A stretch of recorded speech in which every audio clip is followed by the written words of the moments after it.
एकाग्र होती है। शांत सामान्य अवस्था में आ जाएंगे। दोनों हाथ और दोनों हाथों को अपने कंधों पर लगाएंगे और एक कोहनियों को मिला लेंगे।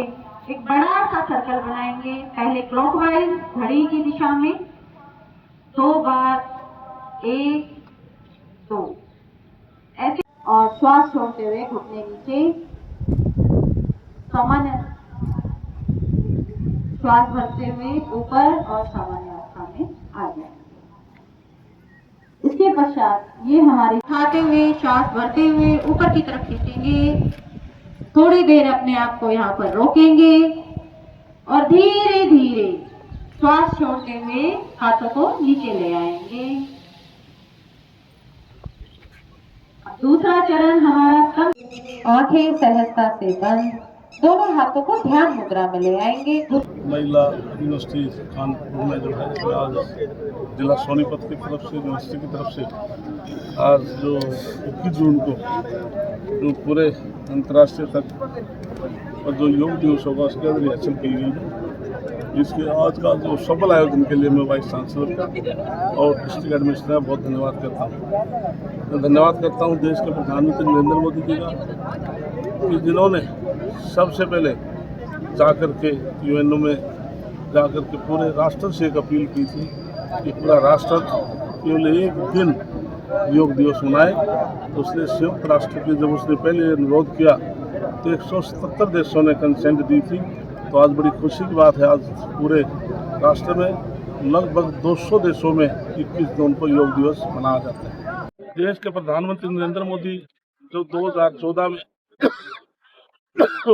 देश को नेतृत्व किया, मैं भगवान से लंबी उनकी उम्र की कामना करता हूं क्योंकि उनको 9 तारीख को 12 साल हो चुके हैं।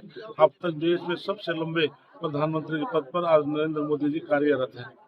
जब उन्होंने 2014 में जब पहली बार बने, जनता में चुनाव से पहले 3 वायदे किए थे। उन्होंने आर्थिक दृष्टि से, सुरक्षा दृष्टि से, धार्मिक दृष्टि से मैं देश का तो इन सभी पहलू पर मैं काम करूंगा।